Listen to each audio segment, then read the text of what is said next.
huwag po tayong mahiyang lumapit sa mga inan. Marami pong napapakain.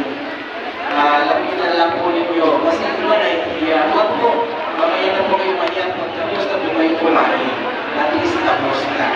Lumahiya po tayo. Ngayon po, nandito na po tayo sa hapon ng isa po ito.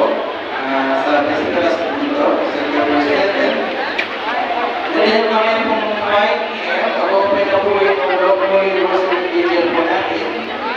Ang unang rosary yung third district coordinator is F5. Ang coordinator dito, Sister Billy Manil Dalman. Sila po ang una mag-rosary. Tapos, susunod po ang St. Bernard Evangelizers. And then, moderator, Los Biminda Rajo. Ang 7 p.m. po si Bunga NSS and Sigala NSS. Moderator, Mrs. Anesita Mendez and Mr. Angelos Mendez. And then, sunod po 8 p.m. Butuwag Chapter. Moderator, Sister Gigi Vera. And then 9 p.m. Backward Evangelizers Subigaw Del Norte. Moderator, Sister